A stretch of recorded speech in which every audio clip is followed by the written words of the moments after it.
Yes, सो आपका स्वागत है। आप आएँ और हमें अपनी यात्रा के बारे में बताएँ। धार्मिक यात्रा। मैम पहले हम थोड़ा मेडिटेशन कर ले, यस, बाद ठीक है। में कर सकते हैं। तो हाँ, can you play the music? Yes ma'am. कितनी देर के लिए करना चाहते हैं?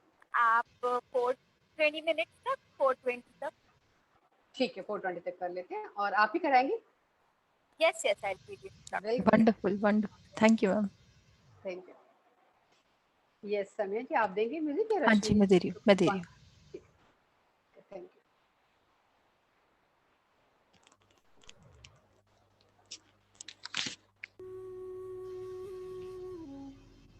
My dear friends and my dear masters, मेरी आवाज आ रही है? हाँ जी मैम, थोड़ी सी लाउड कर ले तो और अच्छा हो जाएगा। मेरे प्यारे दोस्तों, मेरी आवाज आ रही है? Yes ma'am. Thank you. तो मैं रिक्वेस्ट करती हूँ कि सभी लोगों को आराम से बैठ जाए और सिर्फ आती जाती सांसों को महसूस करते रहे। शरीर बिल्कुल ढीला छोड़ दे। अगर किसी ने चश्मा पहना हुआ है तो चश्मा उतार लीजिए और सिर्फ अपनी आती जाती सांसों को महसूस करते रहे मेरे प्यारे दोस्तों। कोई भी आंखें नहीं खोलेंगे जब तक मैं नहीं बोलूं। सिर्फ अपनी आती जाती सांसों को महसूस करते रहे मेरे प्यारे दोस्तों।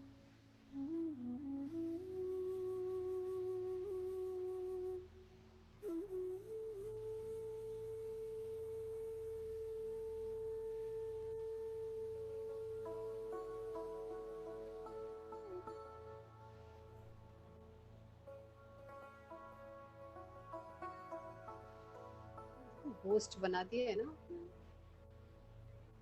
माय डियर फ्रेंड्स, सिर्फ और सिर्फ हमारी आती जाती श्वासों को महसूस करते रहना है। विचारों का पीछा नहीं करना है। हमारी सरल निर्मल श्वासों को महसूस करते रहना है।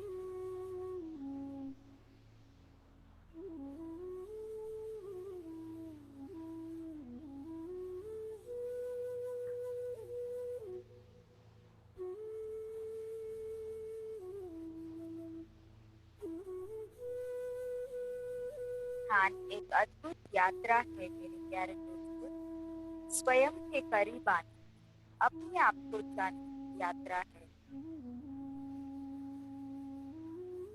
सब कुछ भूल जाइए मेरे प्यारे दोस्तों। आप कौन हैं, आप क्या करते हैं,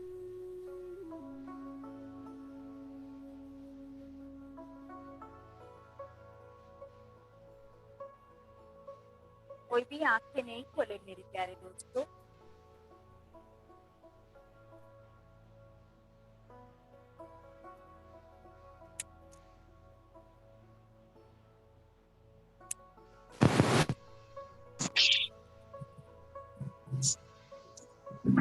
कोई भी आंखें नहीं खोलेंगे मेरे प्यारे दोस्तों। सिर्फ और सिर्फ अपनी आती जाती श्वासों को महसूस करते रहे। विचारों का पीछा ना करें।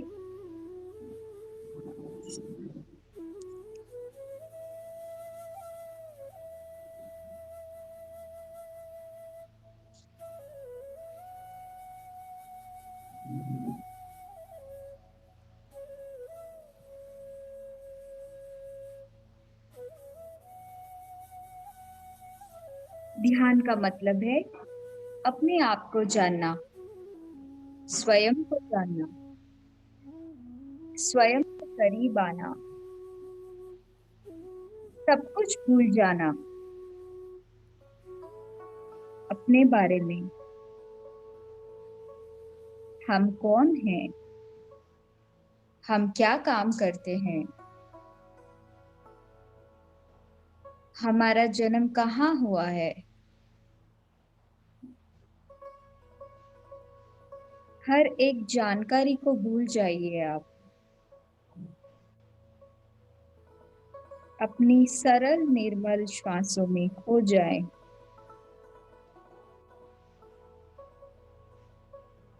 मेरे प्यारे दोस्तों, कोई भी आंखें नहीं खोलेंगे जब तक मैं नहीं बोलूं।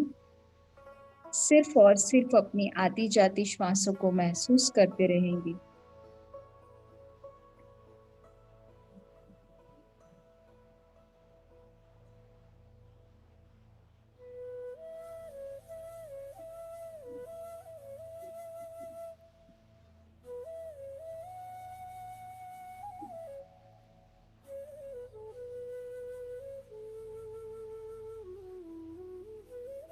Just be with your natural breath. My dear friends and my dear masters, do not open your eyes till I say.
सिर्फ और सिर्फ अपनी आती जाती श्वासों को महसूस करते रहे मेरे प्यारे दोस्तों।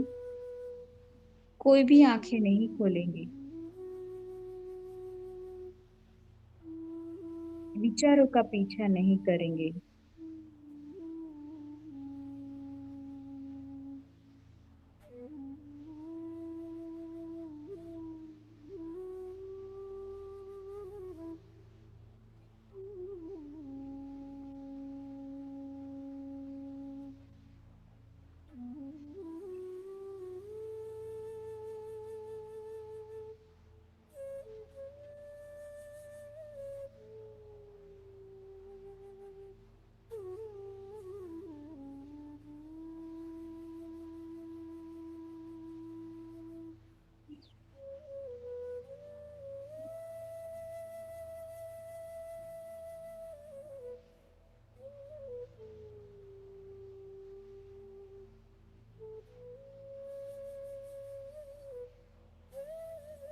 Just be with your natural breath, my dear friends and my dear masters. कोई भी आंखें नहीं खोलेंगे, विचारों का पीछा नहीं करेंगे, किसी भगवान को याद नहीं करेंगे, कोई मंत्र का जाप नहीं करेंगे। सिर्फ और सिर्फ हमारी सरल निर्मल श्वासों को महसूस करते रहना है मेरे प्यारे दोस्तों।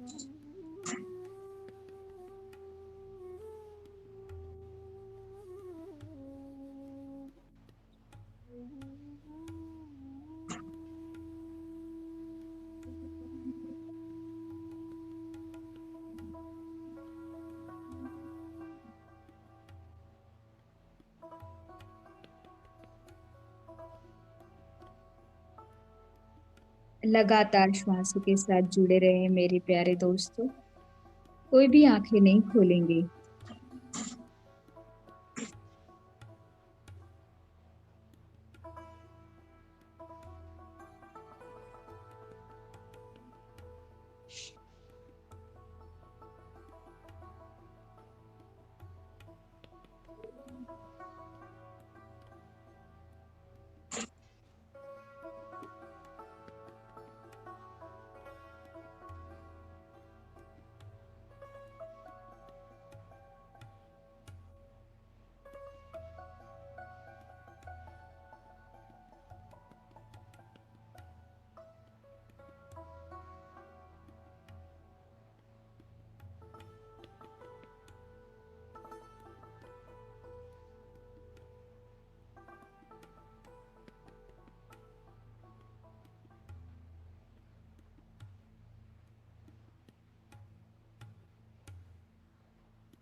कोई भी आंखें नहीं खोलेंगे मेरे प्यारे दोस्तों।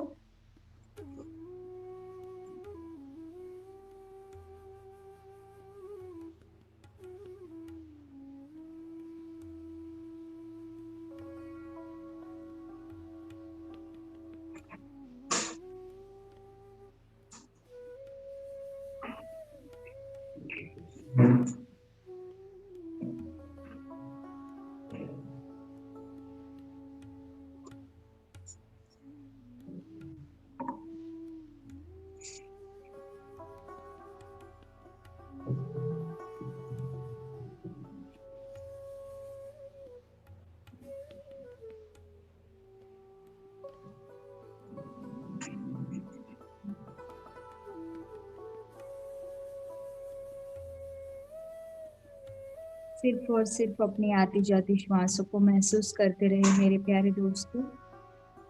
किसी भगवान को याद नहीं करें।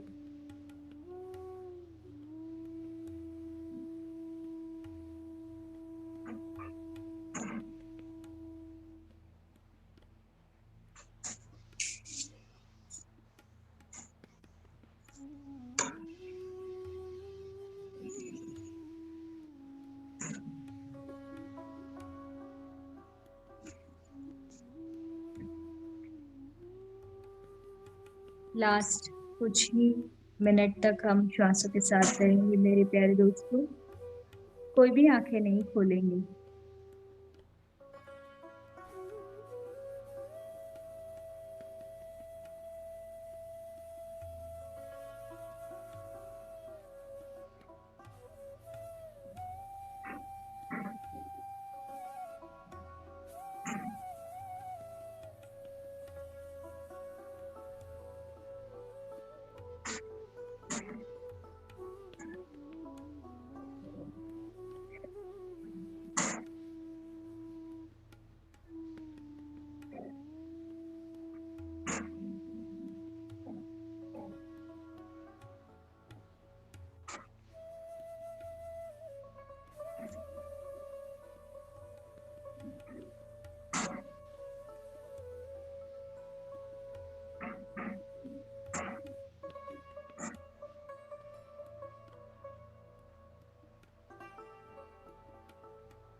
Last 5 minutes, my dear friends and my dear masters.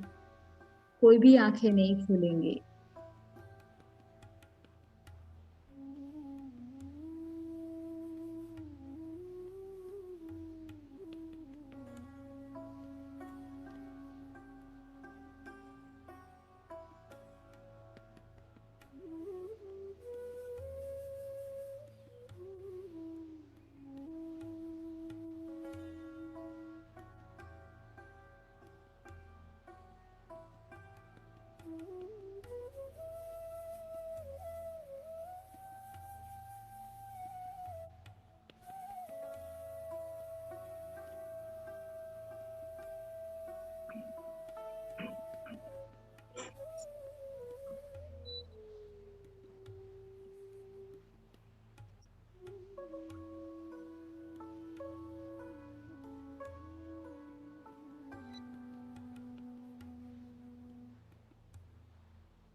भी आंखें नहीं खोलेंगे।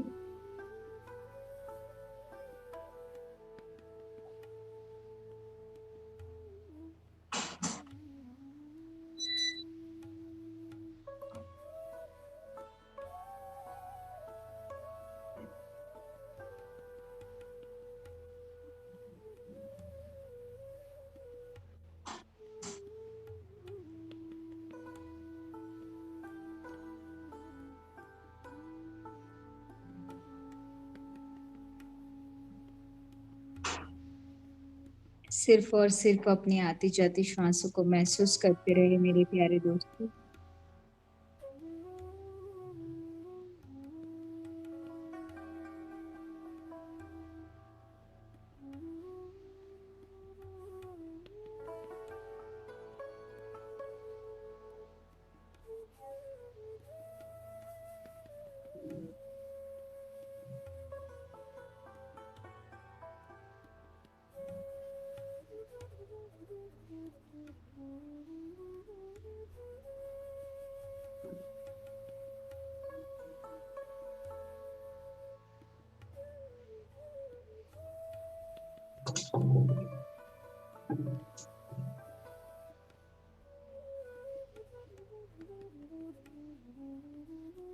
Last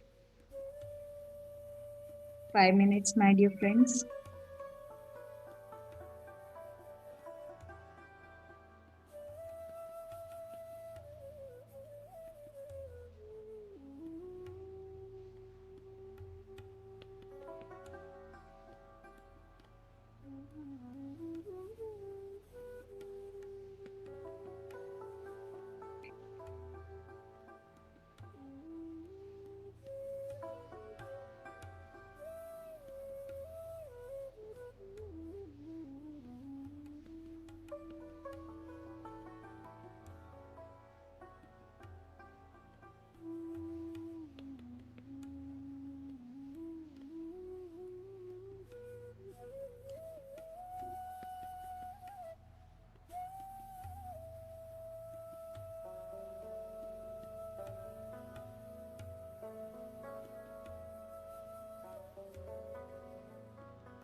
last 1 minute my dear friends, कोई भी आंखें नहीं खोलेंगे।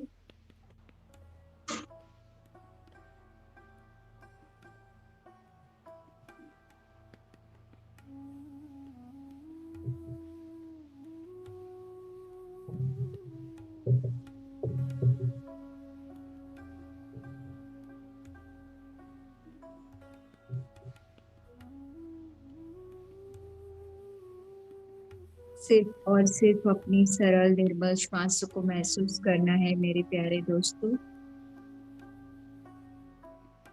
हम सभी मास्टर्स का दिल से धन्यवाद करेंगे जिन्होंने हमें ध्यान से परिचय कराया है। ब्रह्मर्षि सुभाष पत्री जी के लिए भी हम दिल से धन्यवाद करेंगे। गुरु पूर्णिमा के दिन हमारे जीवन के सभी गुरुओं को हम धन्यवाद करेंगे।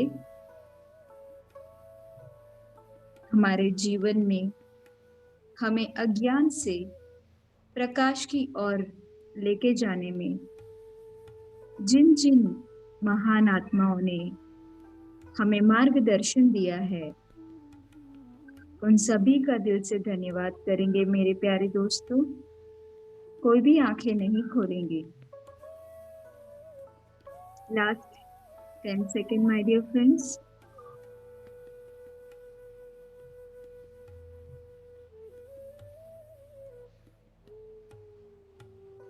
दोनों हाथों की हथेलियों को अपनी आंखों पे लगा लीजिए। 5 4 3 2 1 0।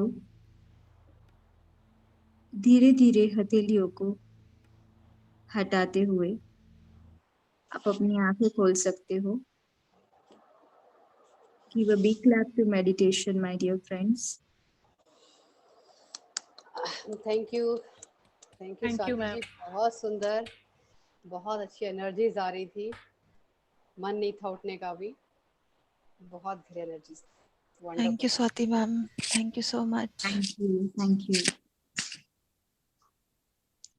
सो प्रज्ञा जी, आप सवाल पूछेंगी मुझे? यस, मैं चाहूंगी कि आप बताएं, आपके कह रही बचपन में मतलब कैसे आए धर्म की तरफ? पहले तो धार्मिक ही रहे होंगे या शुरू से आप ध्यान में थे? नहीं, थे या कैसे? नहीं। हाँ, यस। सो बचपन में कैसा जीवन था और ध्यान में हम कैसे आए? It's a good question. So yes, मेरे जो जन्म, मेरे मम्मी पापा काफी धार्मिक हैं।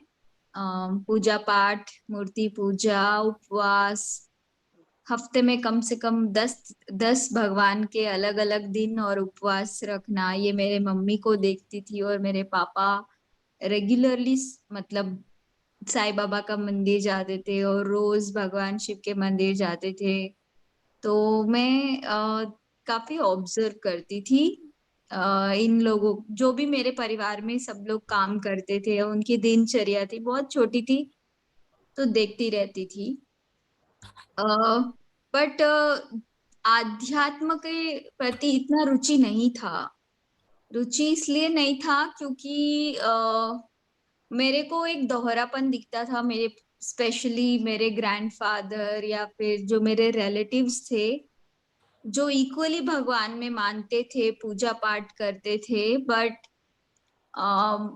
मैं कुछ कुछ, जैसे हम लोग की family hardcore non vegetarian family थी, तो जो भी माहौल था, जैसा भी माहौल था, खैर मेरे माँ बाप ने मुझे बहुत ज्यादा प्यार दिया, कभी किसी चीज की कमी नहीं आने दी।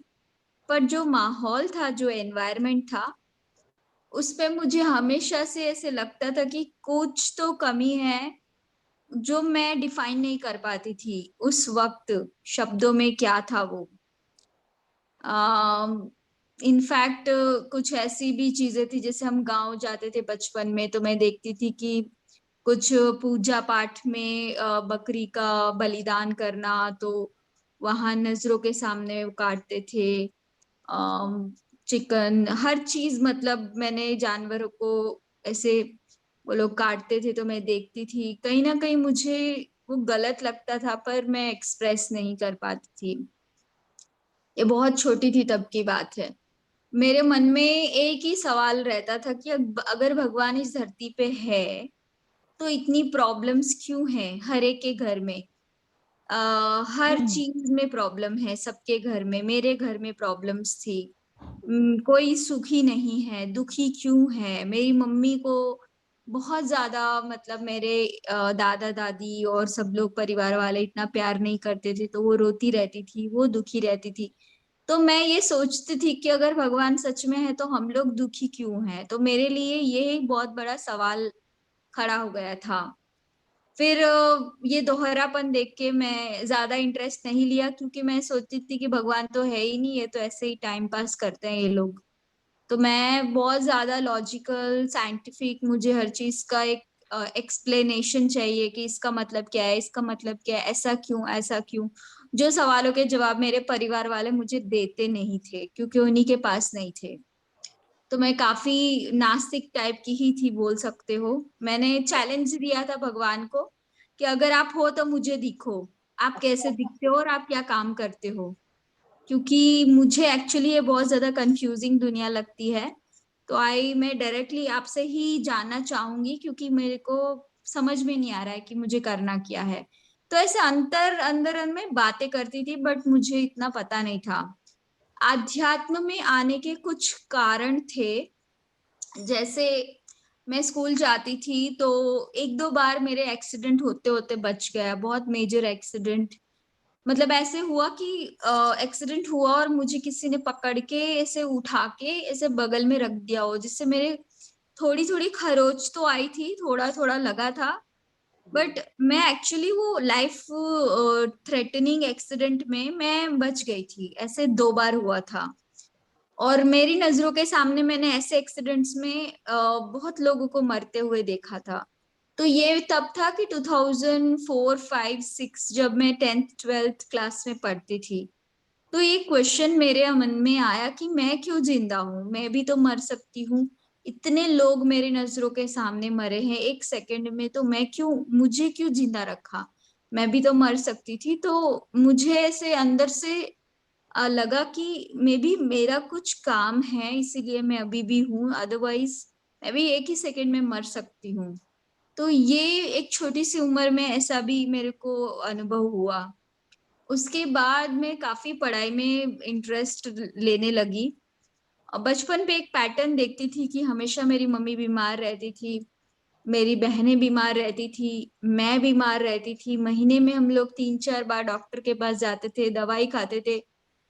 मतलब ऐसी थी कि घर में एक दवाई की दुकान हो गई थी। मेरे तो खैर बहुत काफी कम खाती थी मैं, बट मेरी छोटी बहन और मेरी मम्मी इतनी बार हॉस्पिटल जाना। तो मैं एक और भी सवाल आता था कि हम जिंदा रहे खाना खाएं या दवाई खाएं, और कोई रास्ता है या नहीं है। इतनी तो मैं दवाई। ऐसे सवाल पूछती थी। तो इस चक्कर में 2006 में मेरी खुद की तबीयत खराब हो गई। मेरी 12th एग्जाम की, बोर्ड की एग्जाम थी। कुछ खाने में गड़बड़ होने के कारण लूज मोशंस हो गए, और बहुत ज्यादा मतलब मैं 6 एग्जाम्स थी। हर एक एग्जाम में मैंने इंजेक्शन और जो चढ़ाते हैं बॉटल, तो वो हॉस्पिटलाइज्ड हो के पूरा ट्रीटमेंट लेके फिर अगले दिन मैं पेपर लिखने जाती थी। 3 घंटे पता नहीं कौन पेपर लिखता था। मेरे को होश तो रहता था, बट मेरे अंदर ताकत नहीं थी मेरे शरीर में। इतनी मतलब कमजोर हो चुकी थी, फिर भी मेरा हाथ मुश्किल से ही लिखता था। तो ऐसी कंडीशन में भी देखो मैंने 84% स्कोर किया।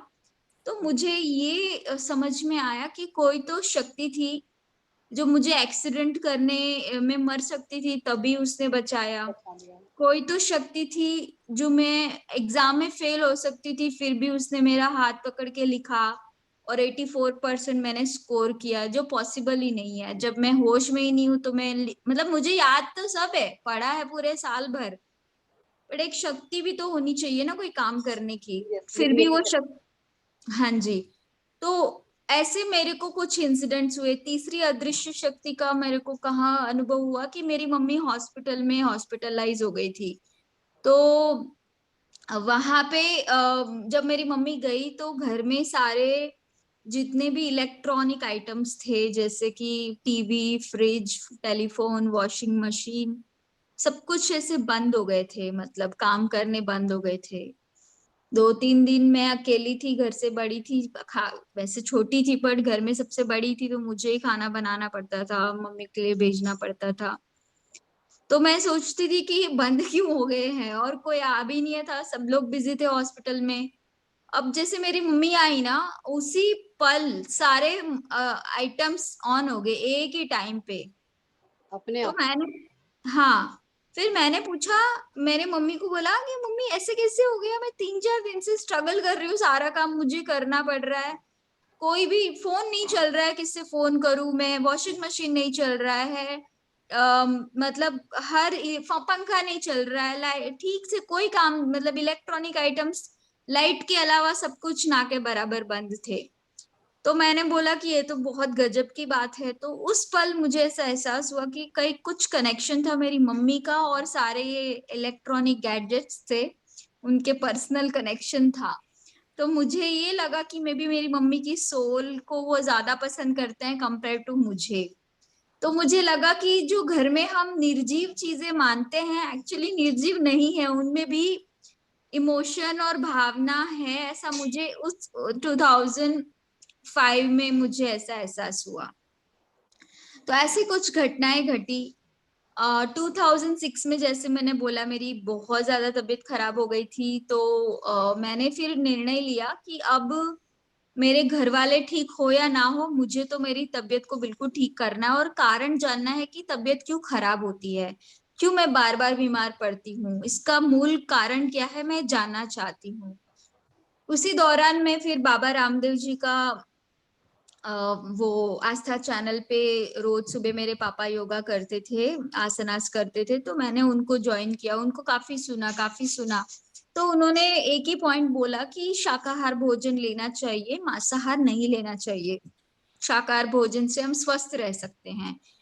तो काफी मुझे चैलेंज हुआ, क्योंकि हम लोग बचपन से खाते थे, तो अचानक से कोई बोलता है तो छोड़ने का मन, चलो समझ में भी आ गया कि क्यों नहीं खाना चाहिए, बट जो एक आदत बनी होती है उससे बाहर आने में काफी टाइम लगता है, तो मेरे को 6 महीने लगे। अच्छा। तो एक दिन मैंने निर्णय लिया था, बट मैंने फाइनल एक्शन नहीं किया था कि अब से मैं नहीं खाऊंगी।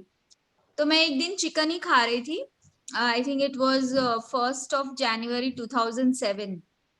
टीवी न्यूज देख रही थी, तो किसी गाय को किसी ने बहुत गलत तरीके से मारा था, और गाय मर गई थी, उसके शरीर पे पूरे खून के धब्बे थे। तो मुझे बहुत ऐसे अंदर से घृणा आई कि इंसान कितना बेवकूफ हो चुका है, इतना निर्दयी कैसे हो चुका है कि जानवर को ऐसे मार के खा रहा है। इतना क्या है कि जानवर को अपने मजे के लिए, मतलब इतना मारा पीटा, और अंत में वो गाय ही मर गई। तो ये मैंने अंदर से खाते खाते, मैंने जब बोला ना, तो मेरे अंदर से एक आवाज आया कि तुम कौन सा बढ़िया काम कर रही हो, तुम क्या कर रही हो, देखो।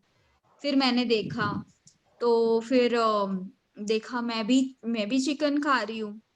तो मेरी अंतरात्मा मुझे रात को 8:30 बजे, मुझे लाइव टीवी देख रही हूँ, तब मेरे से डायरेक्ट बात कर रही है कि तुम कौन सा बढ़िया काम कर रही हो, तुम भी देखो कि तुम भी इसी का हिस्सा हो, इतने जितने मूर्ख है ना, उस मूर्ख में तुम भी एक हो। तो फिर मैंने सोचा बात तो सही है, तो फिर भी मैं खा रही हूँ। अंदर से आवाज, मैंने सोचा कि शायद ऐसे ही ऐवे ही आ रहा होगा। फिर दूसरी बार आया, बोला कि स्वाति इनफ इज इनफ, अब बहुत हो गया, अब नहीं खाना है आपको। मैं डर गई, मैंने बोला कि ये तो मेरे पीछे पड़ के कोई बात कर रहा है, और आवाज मेरी ही है। और पीछे देखो तो, आगे देखो तो मेरी मम्मी किचन में काम कर रही है, टीवी चल रहा है, मैं अब खा रही हूँ, सब होश है, बट ये क्लियर आवाज आवाज आ आती रही है। थी? क्लियर आवाज आती थी आपको? क्लियर, एकदम क्लियर, एकदम जैसे कोई बगल में बैठ के कोई बात कर रहा हो ना, मेरी ही आवाज आ रही थी, और कोई किसी और की नहीं थी वो आवाज। ऐसा तो नहीं आप सोच रहे हो मन में? नहीं नहीं नहीं, अगर ऐसा होता तो मैं पहली बार, मैं खाना खा के मैं कंटिन्यू कर रही थी ना, मैंने पहली बार जब आवाज आया तो मैंने सोचा कि शायद ऐसे मेरा भ्रम है। फिर दूसरी बार बहुत जोर से आवाज आया कि स्वाति इनफ इज इनफ, बहुत खा लिया आपने, ऐसे मतलब बहुत जोर से आवाज आया, मैं डर गई। फिर मेरे को समझ में आया कि मेरी ही अंतरात्मा मेरे से बात कर रही है। तो दिस वाज द मोमेंट, मैंने फिर इमिजिएटली शाकाहार पे शिफ्ट कर लिया और मैंने मम्मी को साइलेंटली जाके बता दिया कि आज से मैं नहीं खाऊंगी। तो मेरे घर वाले सब लोग हंसने लगे कि तुम ही ज्यादा खाती हो, तुम्हारे से तो रहा जाता ही नहीं है, तुम तो कर ही नहीं सकती। मैंने बोला ऐसा कुछ भी नहीं है, जो खाना था मैंने खा लिया, अब नहीं खाऊंगी। तो उस दिन से लेके आज दिन तक कभी भी मुझे ऐसे एहसास नहीं हुआ कि मुझे खाना चाहिए। इनफैक्ट काफी ड्रीम्स आए और बहुत बार ड्रीम्स में सबने खिलाने की कोशिश की, बट मैं ड्रीम में भी बहुत ज्यादा अवेयर थी, सबको मैंने रिजेक्ट किया। तो ये मुझे एक अवेयरनेस आ गई कि भोजन के प्रति की स्वस्थता जो बीमारी है उसका मूल कारण है मांसाहार भोजन। तो ये मुझे 2007 में मैंने निर्णय लिया एंड टच वुड तब से लेके अब तक मैंने कोई मेडिसिन नहीं खाई, कुछ भी। लगभग 14 साल हो गए आपको? 14 साल हो गए मैंने कोई कोई दवाई नहीं नहीं। खाई। तब ये तक मैं ध्यान में नहीं थी, ये ये 2007 की बात है। छोटी मोटी बीमारी के लिए, बुखार सर दर्द के लिए तो खाई होगी? कभी नहीं। कभी नहीं खाई? ओके। जबकि पहले आप कह रहे हो जरूरत पड़ती थी मुझे भी। बहुत ज्यादा। मेरे पापा बहुत कॉन्शियस थे, मतलब ऐसे कि सर्दी भी आए ना तो 10 गोलियां लेके हम हमें डॉक्टर के पास लेके जाएंगे। तो ऐसा था। तो ये इस तरह से मैं उस पॉइंट पे 2007 में इतना नहीं पता था कि ऐसा कुछ होता है, ये है वो है। तब एज क्या रही होगी आपकी? अब देखो ना, मैं 2006 में 12वीं क्लास की एग्जाम दी, फिर I think I was 16 years old, 16 17 years ऐसी ओल्ड। भी कोई उम्र नहीं थी कि मतलब बहुत हाँ ज्यादा कि हाँ समझ में आ रहा हो आपको भी, पर फिर भी आपको उस समय क्वेश्चन उठने लगे थे मन में और आप छोड़ पाए उसको। हाँ दिल का जी। इतना स्ट्रांग रहा। वेरी हाँ गुड। जी। Very good. तो ये था। उसके बाद फिर अब मैं बहुत ज्यादा अवेयर हो गई कि मुझे अपने स्वास्थ्य को बेटर रखना है, तो मैं योगा करती थी 2 घंटा 5 से 7। ऐसे 2006 7 8 2007 8 9 एवरीडे 2 आवर्स में करती थी। तो एक तरीके से you can say that I became yoga expert. कोई भी आसन दिखा दो मैं करती थी ऐसे, मतलब स्लिम ट्रिम होके एकदम शो ऑफ, मतलब फ्रेंड्स को कि देख मेरे को ये भी आता है ये भी आता है टाइप्स। हाँ, तो इधर कॉलेज स्टूडेंट थी, मतलब तो मजा आता था। तो ऐसा था। बट इसमें ये प्रॉब्लम ये था कि फिजिकली तो मैं काफी फिट हो गई थी, बट मुझे मेंटल फिटनेस के बारे में तब नॉलेज नहीं था। अब क्या हुआ चैलेंज कि इसमें ये भी एक चैलेंज था कि मेरी बहन को भी एक बार हॉस्पिटलाइज्ड होना पड़ा। She was also on death bed, Rajni. तो उसको काफी प्रॉब्लम्स हुई, इसकी बॉडी में प्लेटलेट्स कम हो गए और घर में सब लोग परेशान हो गए थे। तो मैंने भगवान को एक संकल्प किया कि ये भगवान तुम कहाँ पर हो, मेरे घर में ये डॉक्टर्स के पीछे हम इतना चक्कर लगा रहे हैं, ये बीमारियों का कोई तो रास्ता दिखाओ आप। मुझे चाहिए, सबका जवाब चाहिए मुझे, क्योंकि मैं सबसे खुद तो बाहर आना ही चाहती हूँ, मेरे फैमिली को भी बाहर लाना चाहती हूँ। फिर मैंने 2007 8 9 में जब मैं ग्रेजुएशन में थी तब मैं एमबीए की कोचिंग प्रिपरेशन कर रही थी।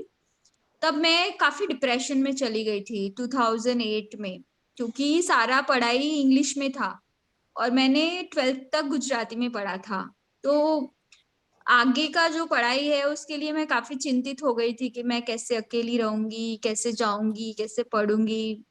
बोलने में डर लगता है अनजानों से, तो कभी घर से मम्मी पापा से अलग नहीं रही। तो ये सब चीजों में मैं डिप्रेसिव हो गई थी और काफी मेरे बाल झड़ गए थे, टोटल बहुत 90% बाल झड़ गए थे ओ, 2008 में।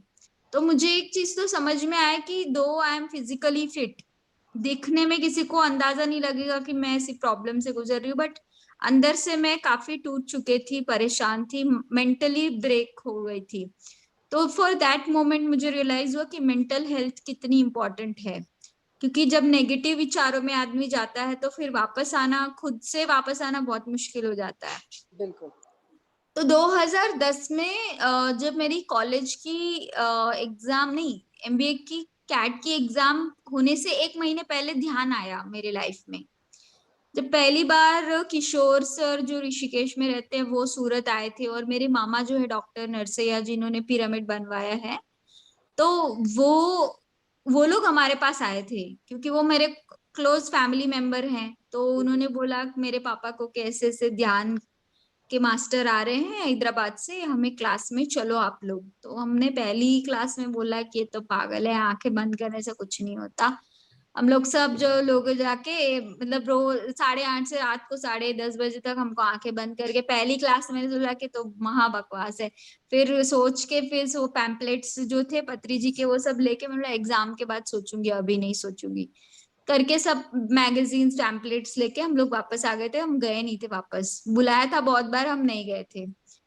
जब मेरी एग्जाम खत्म हुई, क्योंकि उस दिन पहली क्लास में बताया था कि दर्द होगा, ये होगा, ये होगा, आपको कुछ भी होगा बट उठना नहीं है, ध्यान में रहना है, सहन करना है। तो इंस्ट्रक्शन तो मैंने पूरे समझ लिए थे। मैंने सोचा, जब मैंने एग्जाम के बाद सब मैंने फिर से पैम्पलेट खोला, फिर पढ़ा, तो जो सवाल मेरे बचपन में थे कि आंखें बंद करने से क्या होता है, ये भगवान शिव आंखें बंद क्यों करके बैठते हैं, सारे भगवानों के पास काम नहीं है क्या, क्यों आंखें बंद करके बैठते हैं, इसका जवाब क्या है। तो वो जवाब पत्री जी के पैम्पलेट में लिखा था कि 3 ग्रैंड हैपनिंग्स, कि भाई सब सांसों से जुड़ो, आनापानसती, फिर आपका कायानुपासना, फिर आपका विपासना, आपकी थर्ड आई खुलेगी। ये सारे पॉइंट्स मैंने पढ़ के मैं तो एकदम आश्चर्यचकित हो गई, यार इसी का सवाल का जवाब तो मेरे को अब मिल रहा है। मैं ये व्यक्ति कौन है, सोचा कि ब्रह्मर्षि सुभाष पत्री जी। फिर उनके बारे में और पढ़ा, तो बोला कि वो 50,000 किताब पढ़े थे उस टाइम पे। मैं तो और भी ज्यादा फ्लैट हो गई, मैंने बोला कि मुझे भी किताब पढ़ना बहुत पसंद है। एंड ही नेवर मेंशन्ड कि मैं गुरु हूँ या वो और भी बहुत सारे ग्रेट गुरुओं के बारे में बता रहे थे कि इनको पढ़ो, इनको पढ़ो, इनको सीखो। मैंने बोला यार गजब है ये व्यक्ति। फिर मैं इंटरनेट पे जाके मैंने सर्च किया विकिपीडिया पे, तो और भी ज्यादा उनके बारे में जानकारी अच्छी लगी। तो फिर मैंने को विश्वास हो कि मैंने फिर रोज 3 घंटा ध्यान करने लगी 2010 में अच्छा, खुद से। एकदम से 3 घंटे पे आ गई क्या? पहले तो थोड़ा थोड़ा ही किया होगा। नहीं, मैं क्योंकि मेरे को विश्वास आ गया था ना, क्योंकि मेरे सारे सवालों के जवाब मिल गए थे, मैंने सब पढ़ा ना उनका पैम्पलेट मैटर। हम्म। पहले अच्छा। दिन सीखा था बट विश्वास नहीं था, पता नहीं है क्या बता रहे हैं। बट फिर उसके बाद उनका लिटरेचर पढ़ा, उनके पैम्पलेट पढ़ लिए, सब कुछ पढ़ लिया, और यही सब कुछ मैं बचपन से जानना चाहती थी। तो मुझे वो जवाब मिल गए, तसल्ली हुई कि ये सच में सही बात है।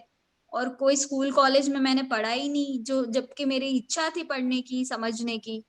तो मैंने सोचा कि अब देखते हैं, एक्सपेरिमेंट करते हैं, बोला कितना है और ऐसा कुछ होता भी है क्या। अच्छा, तो experiment. Yes, very good. Experiment में, क्योंकि काम तो था नहीं, एग्जाम खत्म हो गए थे, अब एक महीना फ्री था पूरा, बहुत तो सही है। बस आराम से खा के बैठ जाती थी। मैंने सोचा होता क्या है देखते हैं। तो जो पहली बार बैठी, ऐसे लगा मेरे दोनों हाथ किसी ने लॉक कर दिए, और जैसे बिजली आती है ना बॉडी में से, फट फट फट बॉडी यहाँ से बिजली एंटर होके से पूरी शरीर में इतना दर्द, जैसे कोई हथौड़े से मार रहा हो, ऐसे मेरे को दर्द हो रहा था। इतना। बट उन्होंने बोला था कि you have to take the pain, pain is the sign that कि यू आर प्रोग्रेसिंग। तो मैंने बोला यार मैं तो सही कर रही हूँ, कितना भी पेन हो रहा है मतलब मैं सही जा रही हूँ। तो मैंने उसको पॉजिटिव लिया। फिर मैं और ज्यादा करने लगी कि मैं सही दिशा में जा रही हूँ। तो ऐसे 1 महीने मैंने किया रोज, और इतना दर्द होता था कि 3 घंटे ध्यान करो और खा के फिर दिन भर सोते रहो, क्योंकि और कोई काम ही नहीं था।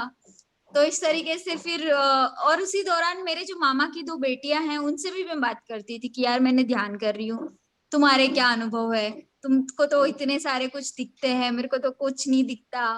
बोले कि फिर वो उनके घर पे पेशेंट्स थे, मेरे मामा ने उनके पेशेंट्स के लिए हॉस्पिटल, मतलब उनके जो घर के ऊपर पिरामिड बनाया था। तो बोले कि मेरे घर पे ये पेशेंट को ये ठीक हो गया, इसको ये ठीक हो गया, इसको ये ठीक हो गया। मैंने बोला यार वाह, मेरे को तो ऐसी कोई बीमारी नहीं है, बट इट्स नाइस, मैं भी कर रही हूँ। तो इस तरीके से 1 महीने के बाद मेरे अंदर इतना पॉजिटिव चेंज आया कि मेरे अंदर जो डर था ना कि मैं आगे एमबीए में क्या करूंगी, वो जो डिप्रेशन था, उससे पूरे नेगेटिव थॉट्स मेरे में कम हो गए 1 महीने में ध्यान करके। तो मुझे काफी आत्मविश्वास बढ़ा कि वाह, मुझे लगा कि मैं कर सकती हूँ, मुझे डरने की कोई जरूरत नहीं है। तो उससे पहले मैं जो डरती थी वो सारा मेरा डर आई थिंक बहुत कुछ कम हो गया था ध्यान के वजह से, इंटेंस प्रैक्टिस से। फिर मैं पत्री जी को 22 मार्च 2011 वो पिरामिड का उद्घाटन करने सूरत आए थे।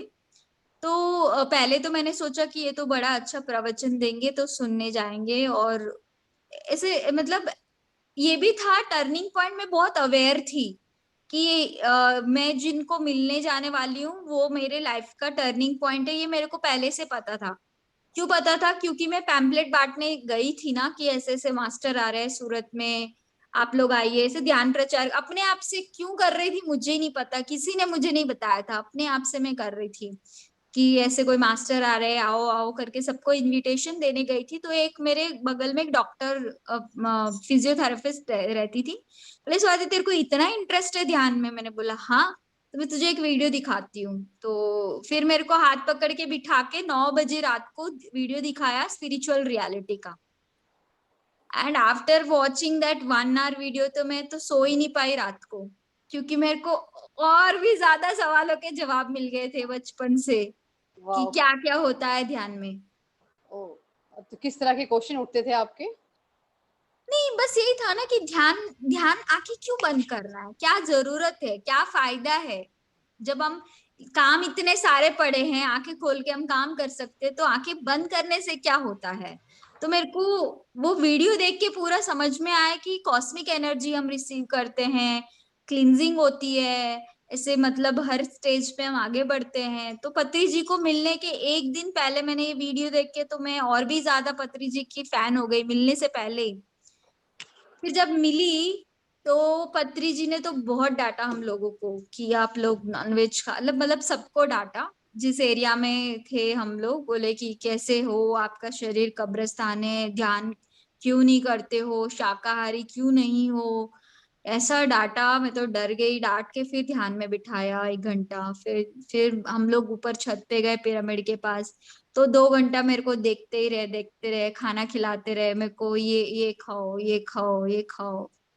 ध्यान के बाद? वो ध्यान ध्यान। होने के बाद अच्छा। फिर ऊपर छत पे वो सर्व कर रहे थे हम सबको। वो मेरे को बगल में बिठा के, इतनी एनर्जी थी कि मैं तो डर के मारे बोल ही नहीं पा रही थी उनके सामने। मेरा तो मुंह ही नहीं खुल रहा था, बड़ी मुश्किल से मैं एक वाक्य बोल रही थी और बड़ी धीरे से। फिर 2 घंटे के बाद फिर वो अपने आप चलने लगे। मैंने यार कुछ तो बोलो मेरे बारे में, कुछ तो बोलो भाई, मैं कौन हूँ, मुझे क्या करना चाहिए। भाई स्पिरिचुअल मास्टर कुछ तो बोलता है ना कि भाई तेरा आगे का रास्ता ये है। कुछ भी नहीं बोला, ऐसे ही जा रहे हैं। तो मैं काफी दुखी हो गई। अब दुखी हो गई ना तो वो पीछे मुड़ के देखे मेरे को। फिर मेरे को ऐसे बोला, मतलब खड़े खड़े बिना मुंह खोले बोला कि do meditation, teach meditation. Telepathy जोर टाइप? से। हाँ। एहसास हुआ आपको? नहीं सुन रही हूं मैं, बोला मेरे को, आंखों से बोला, मुंह खोले बिना। मुंह खोले बिना और भी? और मैंने भी बोला मुंह खोले बिना, यस बॉस। मैंने बोला यार, दो लोग कैसे आंखों से बात कर रहे हैं। I was shocked. जब वो गए ना, फिर मेरे अंदर से सोने, इसको क्यों बॉस बोल रही थी, ये बूढ़े आदमी को तो पहली बार मिल रही हूँ, हु इज ही, तुम इसे क्यों बॉस बोल रही थी। मेरे अंदर से एक और सवाल आया।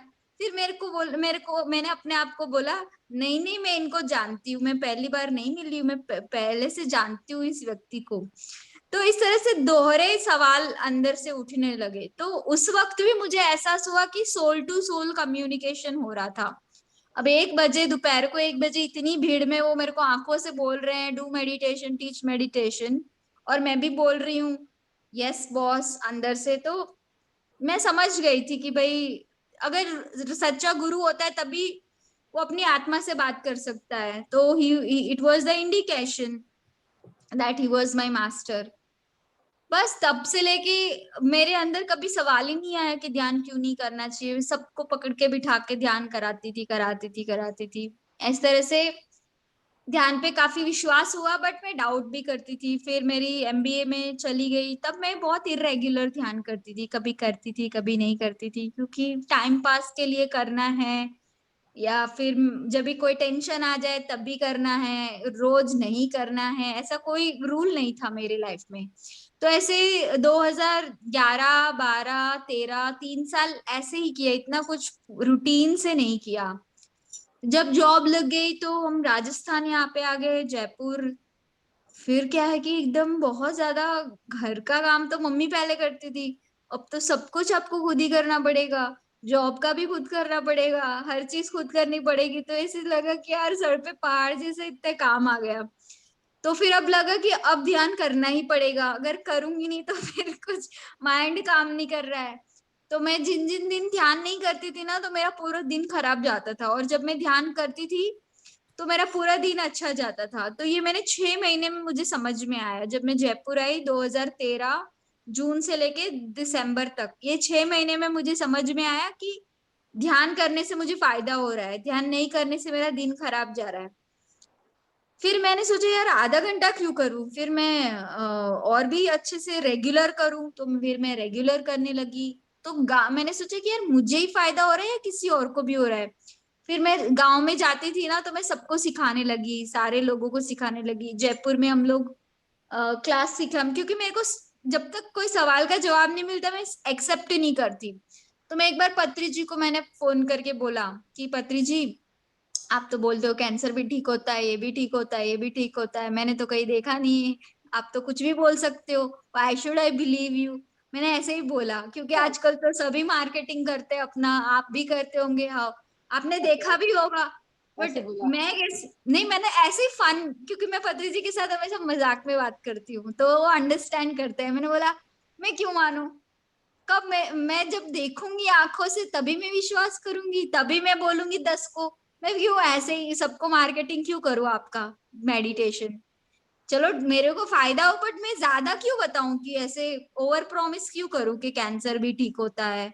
तो सर ने बोला you teach and you will get to know. आप जिनको सिखाओगे वही लोग आपको बताएंगे, तो आप सिखाओ। तो मैंने बोला ठीक है, मैं चैलेंज लेती हूँ, मैं सिखाती हूँ, और फिर मैं जानती हूँ कितने लोगों को ठीक होता है।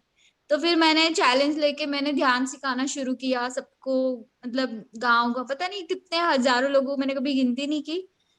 तो ऐसे मैंने 3 4 साल लगातार ध्यान सिखाया, जयपुर में हमने क्लासेस करी। तो पहले पहले 1 2 महीने में जिनको मैंने ध्यान सिखाया ना, वो लोगों ने बोला कि जैसे एक बूढ़े व्यक्ति थे जयपुर में ही, मेरे ऑफिस के पास रहते थे, तो उनको पैर पैर के घुटने ठीक हो गए। जो आदमी चल नहीं पाता था, लकड़ी से मुश्किल से चल पाता था, खड़े नहीं हो पा रहे थे, वो सिर्फ 15 16 दिन में ध्यान से बिल्कुल ठीक हो गए। और वो मेरे को बोला कि 5 मिनट ही वो ध्यान करते थे, ज्यादा वो कर नहीं पाए थे। 75 ईयर्स की एज थी। बोला कि मैंने सारे डॉक्टर्स के पास सब दवाई खा ली, सब कुछ किया, कुछ फर्क नहीं पड़ा, बस ये 5 मिनट ध्यान से मैं बिल्कुल ठीक हो गया। मैंने बोला बहुत बड़ी बात है। ये तो और भी गजब है। मैं बोला कि तुम लोग तो बोलते हैं 40 दिन करो, तुम तो 15 दिन की बात कर रहे हो। तो मैंने बोला यार दिस इज सो फन। फिर मैंने पत्री जी को इनवाइट किया हमारी कंपनी में, 2000 आई थिंक 14 में जयपुर बुलाया। फिर वो बूढ़े आदमी को भी बुलाया एंड सबको फिर बताया कि ऐसे ऐसे होता है ध्यान से। तो इस तरह से पत्री जी को भी बहुत अच्छा लगा कि गुड जॉब करके। फिर इस तरीके से हमने, मेरा ऐसे बहुत औरतें भी आके बताने लगी कि जैसे मेरे को रात को, कुछ औरतें कई सालों से दवाई खाती थी, नींद की गोली लेती थी, ध्यान से उनकी नींद की गोली छूट गई। जो स्टूडेंट्स थी तो वो आंखों पढ़ने से आंखों में रोशनी, मतलब आंसू आते थे तो वो पढ़ नहीं पाते थे, तो ध्यान से वो आंखें ठीक हो गए और अच्छे से पढ़ पा रहे हैं। और किसी को मेंस्ट्रुएशन साइकिल की मतलब पीरियड्स इरेगुलर थे तो वो ठीक होने लगे। एक आदमी महीने में 5,000 दवाई खाता था, मेरी कंपनी के ऑफिस कलीग, महीने में कितनी छुट्टी करता था बीमारी के कारण, ध्यान से उनकी दवाइयाँ छूट गई, अटेंडेंस इंप्रूव हो गया and he is feeling good. तो ऐसे मेरे को बहुत लोगों ने, जिन जिनको मैंने ध्यान सिखाया उन लोगों ने, क्योंकि मैंने सवाल उठाया था कि ध्यान में सच में इतना पावर है क्या, तो मेरे को यूनिवर्स जवाब दे रही थी कि हाँ जी है, देखो सुनो सुनो। तो इस तरह से मेरे जिनको मैंने सिखाया था वही लोग आके मेरे को बताने लगे। आंसर मिलने लगा आपको इस बात का, यस, प्रूफ चाह रहे थे ना आप, तो वो मिला। हाँ मेरे को प्रूफ मिला। तो मैंने यार ये तो बहुत बढ़िया है। मैं सोचती थी कि मेरे सब लोग मैंने सोचा कि यार अनजानी जगह पे राजस्थान में अभी किसी को पता नहीं है, मैं बता रही हूँ यहाँ पे तो एक्सपेरिमेंट किया जा सकता है। तो वो किया, रिजल्ट मिला, विश्वास हुआ कि दिस इज अ साइंस, इसको सबको करना चाहिए, अमीर है गरीब है आदमी है औरत है, से कोई फर्क नहीं पड़ता, the same is the result for everyone. तो ये 2017 तक मेरे को बहुत ज्यादा विश्वास हो गया। 2014 से लेके 17 3 साल मैंने पता नहीं गांव कहीं 100 200 300 गांव में हम लोग जाके ध्यान सिखाया। अप टू 5000 लोगों को ध्यान सिखाया ये 3 4 साल में। बहुत बहुत बहुत सिखाया आपने ध्यान, इसका मतलब अगर हाँ 4-5 हजार भी सिखा रहे हो आप तो बहुत हो गया ये तो, कई लोगों तक। हाँ, क्योंकि मेरे को वो आंसर मिलने लगे थे ना। मैंने पहले सवाल किया था कि मैं क्यों बताऊं, ध्यान क्यों सिखाऊं। वो पहले तो बोला सिखाओ, फिर मैंने बोला क्यों सिखाऊं, इसमें क्या है ऐसा कि सिखाऊं, तो उसके जवाब मिलने लगे। जब जवाब मिलने लगे तो सीखना ही पड़ेगा आपको। तो अब देखो जॉब, अब ऐसी लड़की जिसको बोलने में डर लगता था, डिप्रेसिव थी, आगे पढ़ूंगी भी नहीं पढ़ूंगी ऐसे डर था, इंग्लिश मीडियम में मैंने पढ़ाई भी कर ली कॉन्फिडेंटली, मेरा जॉब भी लग गया, मैं आर्थिक रूप से फाइनेंशियली इंडिपेंडेंट भी हो गई, और ध्यान पे मेरे को इतना विश्वास भी बढ़ा, इतना ज्यादा मेरे को लाइफ में क्लैरिटी आने लगी। तो एक पॉइंट पे मेरे को ये भी लगा कि मैं इतना कुछ कर रही हूँ, बट अगर कल शादी हो जाएगी और मेरे सास ससुर या फिर मेरे हस्बैंड मना करेंगे तो भी तो प्रॉब्लम हो जाएगी। तो मैंने बोला नहीं, मैं तो यही करना चाहती हूँ, ऐसे ही जीना चाहती हूँ, अच्छा, ऐसे मैं किसी के बंधन में नहीं रह सकती, क्योंकि मेरे मम्मी पापा ने मुझे कभी बंधन नहीं दिया। बोला कि बेटा तेरे को जो ठीक लगता है तू कर। तो मैंने अपनी इच्छा से जिया। कल उठ के बोलेंगे तुम ये लड़की हो, तुम वहां नहीं जाओगी, मैं तो पूरी इंडिया घूम चुकी थी तब तो काम के चक्कर में। तो मेरा तो पूरा विचार ही अलग था। तो मैंने फिर मेरे माँ बाप भी परेशान थे कि यार तेरे से शादी कौन करेगा, तू तो वेजिटेरियन मांगेगी, और हम सब तो सभी नॉन वेजिटेरियन है। मैंने बोला देखो that is not my problem, problem is God's problem, it's not my problem. मैं वेजिटेरियन बन गई, मेरा काम खत्म हो गया। अब जिसको आना है वो आएगा, मैं चिंता नहीं करूंगी, करना है तो वेजिटेरियन से करना है, नहीं तो नहीं करना है, बात एकदम क्लियर है। फिर तो कैसे आपने पार्टनर ढूंढा अपना फिर? वही बता रही हूँ। तो अच्छा, ये इनिशियली मैंने बताया ना कि जब लाइफ पार्टनर के सवाल आए तो बहुत सारे डर आए अगेन, कि क्यों करना है शादी, किसके लिए करना है, मेरी फ्रीडम चली जाएगी, मैं जो अभी एंजॉय कर रही हूँ, जो मेरी मैं जिस तरह से ध्यान प्रचार कर रही हूँ या शाकाहारी भोजन खाना है, मतलब मेरी जो लाइफस्टाइल है, जो मेरे को अध्यात्म में जो विश्वास बढ़ा है, ऐसे में मूर्ति पूजा नहीं, बट जो आत्मा के ऊपर या मेरी अंतरात्मा पे या फिर पत्री जी पे जो मेरा विश्वास बढ़ा है, ध्यान पे विश्वास बढ़ा है, कल ये रास्ता और बंद हो जाएगा तो मेरे को शादी एक रुकावट जैसे दिखने लगी। क्योंकि हर औरत की लाइफ में ऑफ कोर्स मैरिज इंपॉर्टेंट होता है, बट मैं एक शादी के लिए मैं इतना कुछ सच्चाई को मैं निग्लेक्ट नहीं कर सकती। कोई आदमी सच्चाई के साथ मुझे एक्सेप्ट करेगा तभी शादी करूंगी, तब तो नहीं करूंगी। तो ये मेरे माँ बाप को भी चिंता हो गया था। मैं चिंता में नहीं थी, बट मैं ऑब्जर्व कर रही थी कि यूनिवर्स मुझे कैसे हेल्प करेगा, क्योंकि मैंने फिर यूनिवर्स पे छोड़ दिया कि मेरे को जितने प्रयास करने थे वो मैंने कर लिए, सारे असफल थे। वैसे ही लोग आ रहे हैं जो अपने अपने लेवल पे हैं, जो मुझे एज ए सोल नहीं देख पाएगा। देखते तो लड़की है तो लड़की कोई ऐसे ही रहना है, एक ढांचे में बैठा रहे हैं, तो वो तो मैं हुई नहीं, आई एम अ सोल। मैं अपने आप को एक लड़की की तरह देखती हूँ, बट नॉट एज 100% जिस तरह से सोसाइटी देखती है। तो फिर मैंने यूनिवर्स को बोला कि you guide me to connect with my life partner. तो 2 साल तो मैंने, मेरे को यूनिवर्स बहुत ज्यादा सवाल पूछने लगी कि तू क्यों शादी करना चाहती है, तेरे शादी का क्या मकसद है, मतलब इंटरनली सवाल आने लगे।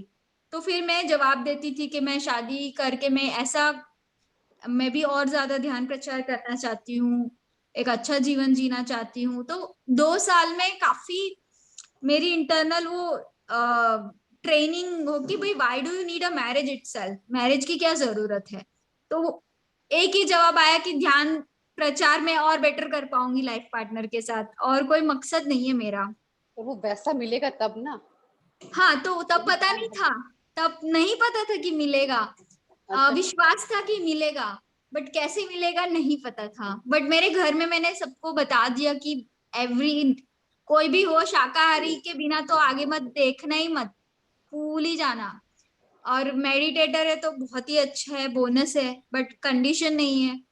फिर थर्ड कंडीशन कि भाई मैं ध्यान प्रचार के लिए अलग अलग जगह जा सकती हूँ, तो कोई मेरे को ऐसे नहीं बोलेगा कि तुम क्यों जा रही हो, वहां क्यों जा रही हो, इस पे मैं कोई जवाब नहीं दूंगी, मैं अपना काम करूंगी जॉब के चक्कर में या प्रचार के चक्कर में। एंड फिर लास्ट में मैं कोई डॉरी नहीं दूंगी, मैं कोई दहेज वहेज दूंगी, मैं खुद ही पैसा कमाती हूँ, मैं किस किस बात का पैसा दूं, मेरे माँ बाप ने ऑलरेडी बहुत मेहनत करके मेरे पे लगाया है, तो तुम्हें किस बात का देना है। तो मैं ऐसे मतलब बस बचपना था मेरे अंदर, जिद थी कि मैं नहीं दूंगी, मैं सारे मतलब बचपना तो बहुत।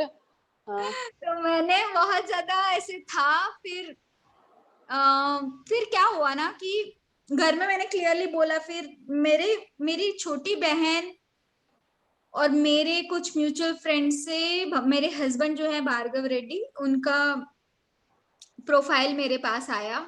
तो फिर मेरी बहन ने बोला कि देख तेरे जैसे पसंद वाला लड़का एक है, वो ये तो मैं तो ऐसे ही मजाक कर रही थी, ऐसे हवा में मैं विचार व्यक्त कर रही थी, मेरे जैसे सोच वाला कोई मिलेगा ही नहीं। तो बोली नहीं नहीं तू देख, मिलेगा क्या, ये तेरे जैसा ही है, तू एक बार देख। फिर मैंने सोचा मजाक कर रही है, फिर मैंने देखा। फिर जब मैंने बात किया मेरे हस्बैंड से, भार्गव रेड्डी से, तो पहले ही बोला कि देखो मेरे पास मैं कुछ भी नहीं कमाता, और मेरे मम्मी पापा बेंगलुरु में हैं, हम रेंटेड हाउस में हैं, हम तुम्हारे जितना पढ़ाई भी नहीं है, मैं बीकॉम ग्रेजुएट हूँ, और हम दोनों की नहीं बन सकती करके उन्होंने 2 मिनट में बोल दिया। बोले कि कोई मैच नहीं है, अगर तुम कंपेयर करो एजुकेशन, पैसा, सब कुछ। मैंने बोला हेलो हेलो हेलो, मैंने बोला कि कोई मैट्रिमोनियल थोड़ी है कि मेरे को तुम्हारे पास कितना है, ऐसा मैं सब पूछने थोड़ी, मैं जानना चाहती हूँ कि आप कौन हो, क्या करते हो। फिर मैंने बोला कि शाम को फोन करूंगी। फिर मैं उनको उनके पत्री जी के बारे में, उनके अनुभव के बारे में सब कुछ मैं पूछने लगी। तब उनके काफी अच्छे अनुभव थे जो मेरे हस्बैंड है पत्री जी के साथ, और उनके ध्यान के अनुभव, उनका शाकाहार के प्रति इतना लगाव। महाअवतार बाबा जी ने उनको एक प्रोजेक्ट दिया था शादी से पहले ही, मेरी बात तो नहीं हुई थी, उनके बात हुई थी कि उनको शाकाहार रैली करनी थी मेरे हस्बैंड को, तो वो बेंगलोर में कर रहे थे। तो मुझे काफी ऐसे अच्छा लगा, मैंने बोला यार इतनी एज में शाकाहार रैली कर रहा है, मतलब बहुत बड़ी बात है। मतलब मैं तो शाकाहारी व्यक्ति को देख रही थी, तो ये शाकाहारी रैली करने वाला ही बहुत मिल बड़ी रहा बात हो गई। है, हाँ। ये तो टू मच हो गया। मैंने बोला यार ठीक है, इट्स नाइस, मेरे को कोई प्रॉब्लम नहीं है, देखेंगे। तो मेरे लेवल पे तो मैंने जो सोचा था बहुत कुछ फिट हो रहा था वहां पे, ठीक है। बट और कोई सवाल नहीं थे। बट मेरे हस्बैंड को काफी सवाल आने लगे कि मैं तो तेलुगु हूँ, मैं नॉर्थ इंडिया जाके क्या करूंगा। तो फिर एक दिन महाअवतार बाबा जी चैनल हुए, उन जब किनको? भार्गव जी को? हाँ मैं बताती हूँ। तो एक्चुअली क्या हुआ कि पत्री जी से हमारी बात हुई, पत्री जी को भार्गव मिलने गए और उन्होंने बोला कि ऐसे ऐसे स्वाति करके लड़की है और हम शादी के बारे में सोच रहे हैं। तो फिर पत्री जी ने बोला कि now you are making right choice madam करके मेरे को बोला कि अब पहली बार तुम सोल चॉइस कर रही हो, इतने दिन तो तुम्हें आइडिया नहीं था, but now you are thinking about your soul and making a right choice. मैंने बोला ठीक है, तो सर आप बोलो कि ये सही है या नहीं है। बोला कि yes he is your life partner, go ahead. मैंने बोला ठीक है। तो भार्गव वाज आल्सो ओके। फिर पत्री जी के बोलने के 1 हफ्ते के बाद भार्गव एंड उनकी एक पास्ट लाइफ मदर वो मेडिटेशन कर रहे थे। तो मॉर्निंग 4:30 जो चंद्रमा थी उनकी बॉडी में महाअवतार बाबा जी चैनल हुए और उनको बोला कि मैं महाअवतार बाबा जी बोल रहा हूँ भार्गव, तुम्हें स्वाति से शादी करनी है, वही तुम्हारी लाइफ पार्टनर है, तुम्हें उसको पूरा सपोर्ट करना है लाइफ के आखिरी दम तक, और लाइफ में अप्स एंड डाउन्स रहेंगे बट मैं आपके साथ रहूंगा हमेशा, यू डोंट वरी करके मेरे हस्बैंड को बोला। फिर मेरे को अभी अभी पता चला थोड़े दिन पहले कि उनको आने की भी क्या जरूरत थी, जब पत्री जी ने ओके बोल ही दिया था तो महाअवतार बाबा जी की क्या जरूरत थी। तो भार्गव ने बाद में बताया कि उनको काफी चिंता होने लगी थी कि वो साउथ इंडियन है और नॉर्थ इंडिया में वो कैसे रहेंगे, कैसे वो काम करेंगे। तो इसीलिए उनके सवालों के जवाब देने के लिए महाअवतार बाबा जी आए थे कि नहीं आपको शादी स्वाति से करनी है और मैं आपके साथ हूँ करके। तो ठीक है, फिर भार्गव ने मुझे बताया कि ऐसे ऐसे महाअवतार बाबा जी ने तुम्हारे बारे में बोला और शादी करने के लिए बोला। मैंने बोला यार उस टाइम पे मैं भी तो ध्यान कर रही थी 4:30 सेम टाइम, मैं भी तो बात कर सकती थी, मुझे क्यों नहीं मिला है। तो ऐसे मजाक करने लगी। तो मेरे अंदर ऐसे सवाल आया कि जब ऑलरेडी पत्री जी ने हाँ बोला, फिर ये नए नए महाअवतार बाबा जी कौन है, ये क्यों इतना इंटरेस्ट ले रहे हैं, इनका क्या मकसद है, ऐसे मेरे अंदर सवाल आने लगे। आप पहले नहीं जानते थे इनके बारे में कि बाबा जी महाअवतार कौन? जानती थी किताब में लिखा है तो मैं क्यों मानूं। किताब में तो आज कितने कुछ क्या क्या लिख देते हैं, ये बाबा जी वो बाबा जी, एक को तो मानो 50,000 है, तो क्या फर्क पड़ता है। मतलब मेरा था कि ठीक है but how why should I believe. और आज मेरा इतना पता है कि इस यूनिवर्स में बहुत एनर्जीज काम करती है और सबका एजेंडा अलग है। मेरे को बस पत्री जी को फॉलो करना है, मैं अपनी लाइफ को सिंपल रखना चाहती हूँ, तो I don't want to complicate ये बाबा जी ये बाबा जी ये बाबा जी, मैं पागल हो सकती हूँ। तो मैंने बोला I don't want to believe everyone, तो मैं जानना चाहती हूँ कि वो कौन है एंड क्यों बात कर रहे हैं, मेरे से डायरेक्ट बात करे। तो मैंने भार्गव को यही बोला कि when I want to talk to him, like what is it that he wants to guide, क्योंकि whatever is important पत्री जी says everything, इसमें स्पेशल कोई मास्टर आके बात नहीं करता किसी से, मैंने नहीं देखा था तब तक कोई बात करता है, तो ये आके स्पेशल बात कर रहे हैं। फिर शादी हमारी जब हो रही थी ना, तो अब क्या हुआ, शादी के एक दिन पहले, हाँ उससे पहले क्या हुआ कि पत्री मैडम जयपुर आई थी शादी के 2 महीने पहले। जयपुर, हमारी शादी अप्रैल 2017 में थी। जयपुर में हम ध्यान प्रचार फरवरी में कर रहे थे, 2 फरवरी। तो मैं पत्री मैम की सेवा में थी कंपनी के गेस्ट हाउस में, वो मेरे साथ में थी। तो उन्होंने अपने लाइफ में एक्सपीरियंसेस बताए महाअवतार बाबा जी के बारे में, तो मैंने वहां पे भी बहुत लाइटली लिया। मैंने बोला ठीक है यार अच्छी बात है। फिर उसमें क्या हुआ कि उन्होंने बोला कि बाबा जी की बहुत सुंदर जगह है, वहां पे जाके ध्यान करने का बड़ा मजा आ सकता है, वहां पे किताबें भी पढ़ सकते हैं। तो मैंने सोचा कि यार जाएंगे तो हम हनीमून वहीं जाएंगे अगर इतनी सुंदर जगह है तो फिर हमने टिकट बुक कर लिए थे शादी से पहले, और शादी के 1 हफ्ते पहले मैंने ऐसे ही भार्गव को मना कर दिया कि वहां मत जाओ, बहुत दूर है, बहुत पैसा खर्च होगा, हम राजस्थान में महलों में घूमेंगे, इतना दूर नहीं जाएंगे पहाड़ों में, डजंट मेक सेंस। तो फिर मैंने ऐसे बिल्कुल कारण के बिना हवा में ही मना कर दिया। तो भार्गव ने बोला एक बार शादी के बाद अपन टिकट कैंसिल करेंगे, अभी बिजी है हम। तो शादी के एक दिन पहले जो चंद्रमा के अंदर बाबा जी चैनल हुए थे, वो आके फिर से मेरे को सवाल पूछे एक दिन पहले कि why are you not coming to me, tell me the reason. अच्छा, मेरे को 5 मिनट तो बिल्कुल समझ नहीं आया कि ये किसको सवाल पूछ रहे हैं, क्यों पूछ रहे हैं, इसका क्या मतलब है, और ये बाबा जी का घर कहाँ है, रहते कहाँ है। तो फिर उन्होंने बोला, फिर चंद्रमा ने बोला कि ये स्वाति ये तुम्हारे लिए सवाल है कि why are you not coming to me, tell me the reason. तो इसके बाद मुझे समझ में आया कि जो मैंने टिकट कैंसिल किया था महाअवतार बाबा जी के रानी खेत में जो है कुकुचिना में, वहां पे वो बुला रहे थे कि तुम आओ मेरे पास। तो मैं वो जाना नहीं चाहती थी, तो इसलिए वो गुस्से में थे। फिर तो मैंने बोला कि जाना ही पड़ेगा, अब तो कोई ऑप्शन ही नहीं है। तो मैं फिर बोले कि मैं पसीना पसीना हो गया शादी के एक दिन पहले, मिला ये तो मेरे बगल में ही बैठे हैं, तो मैं डर के मारे वैसे भाग गई। फिर मेरे को पक्का लगा कि he was there in my marriage, Chandrama के बॉडी में। फिर मैंने भार्गव को बोला कि देखो he Baba ji is there in her body, because वो ब्लिंक भी नहीं कर रही है, एकदम एकदम साइलेंट है, and she is not usually like that. तो फिर शादी के बाद उन्होंने हम लोग को बताया कि yes Baba ji was there in your marriage. Patri ji भी आए थे, पूरा टाइम शादी में हमारे साथ थे। तो वो मतलब पत्री जी कैसे आए थे फिजिकली? हाँ हाँ, हमने इनवाइट किया था ना उनको शादी में। अच्छा अच्छा। तो पत्री जी भी थे, और चंद्रमा ने बताया कि बाबा जी भी थे। हाँ, ये जो चंद्रमा भार्गव की जो पास्ट लाइफ मदर है क्या? हाँ जी हाँ जी हाँ जी। ओके। तो बेसिकली इस तरीके से शादी होने के बाद काफी नॉर्मल था। एक दिन मैंने क्या किया कि जैसे मैं तिरुपति, हम लोग को जाना था रिचुअल, भार्गव का घर तिरुपति में है, तिरुपति के पास वाले घर में। तो ऐसे शादी के बाद हम लोग में रिचुअल में तिरुपति जाना होता है। तो मैंने फेसबुक पे अपडेट किया, कोई भी अच्छी और नई जगह पे जाती हूँ तो मैं फेसबुक पे वहां पे लॉग इन करती हूँ कि भाई ये जगह पे मैं जा चुकी हूँ इंडिया में।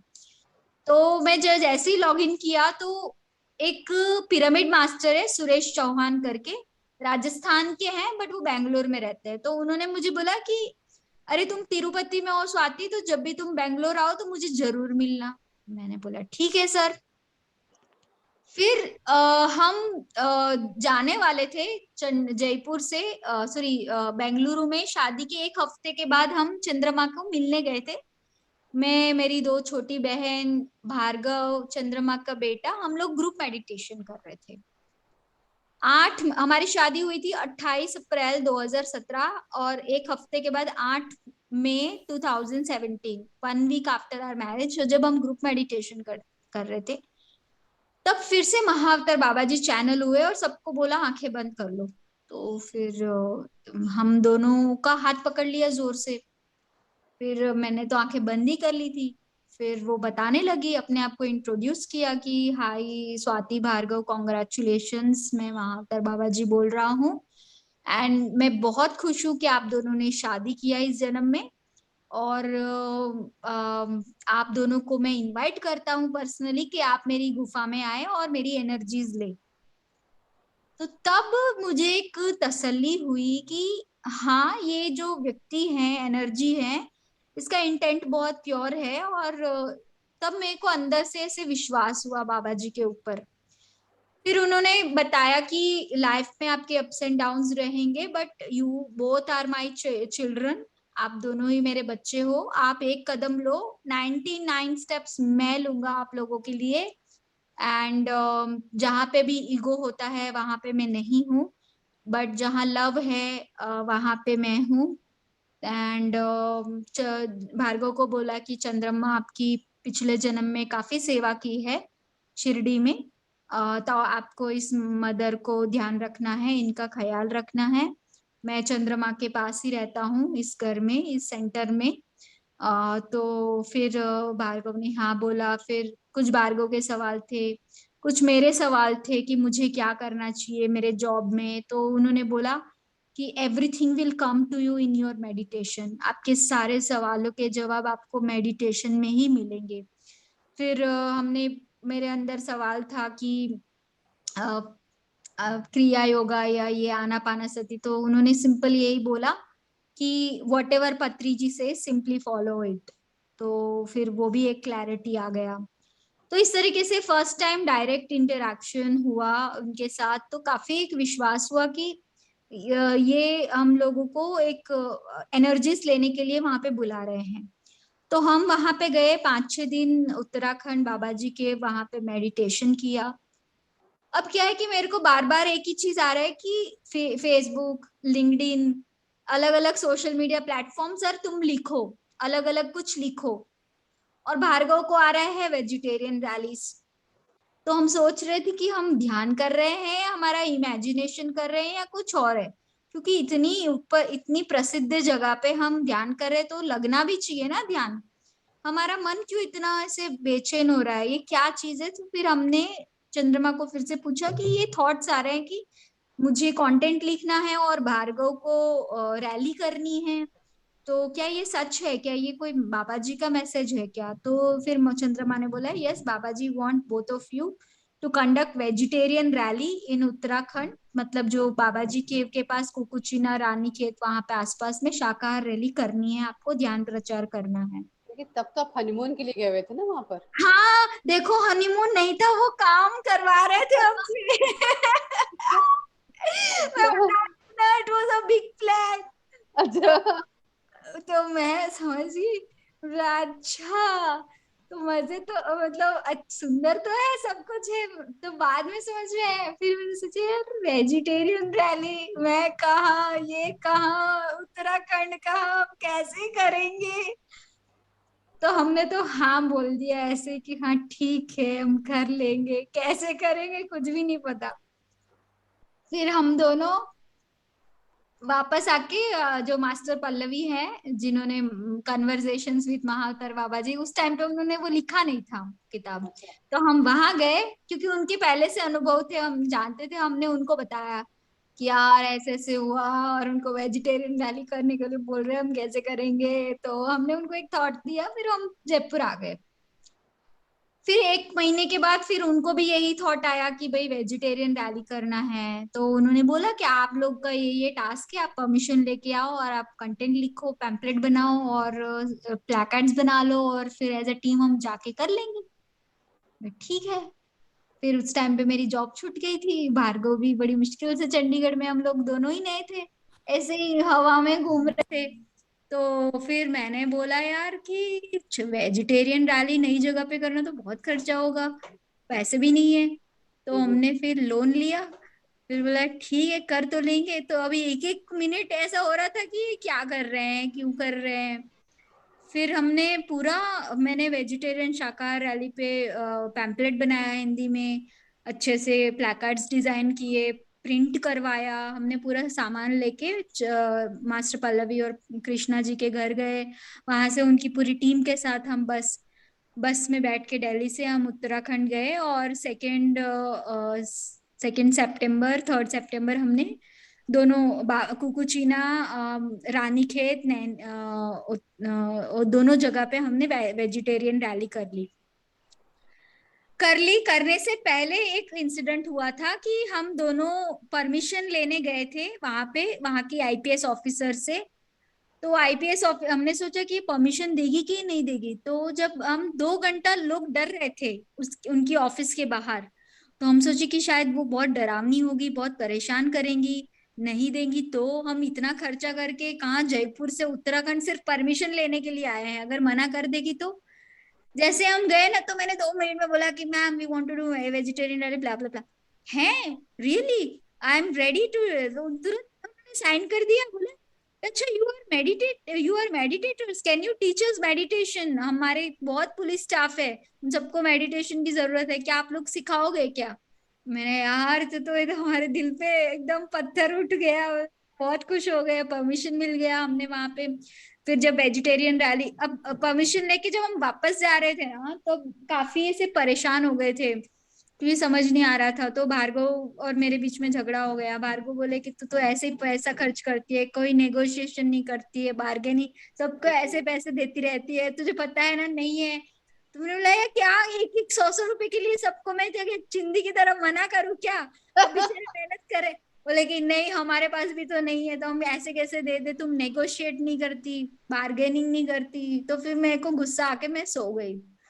फिर सुबह उठ के चंद्रमा का फोन आया, तो मैंने चंद्रमा को बोला कि ये हमें परमिशन मिल गया, ब्ला ब्ला करके खुश होके मैंने भार्गव को दिया। जैसे ही भार्गव को दिया तो बाबा जी फिर से चैनल हुए फोन में, तो चंद्रमा के थ्रू। अच्छा अच्छा। तो फिर बाबा जी बोले कि बहुत बहुत धन्यवाद, आप लोगों ने परमिशन लिया हम मेरे केव के पास वेजिटेरियन रैली करने के लिए। तो भार्गव बोले all credit goes to Swati, तो फिर मेरे को दिया। फिर मैंने लिया फोन, फिर वो इतने खुश लग रहे थे कि थैंक यू मेरे को बोल रहे थे। मैंने बोला तो आप हमें क्यों थैंक यू बोल रहे हो, तो हमारा काम ही है, करना ही है। तो मैंने बोला यार ठीक है, हमारा परमिशन मिल गया, वेजिटेरियन रैली हो जाएगा।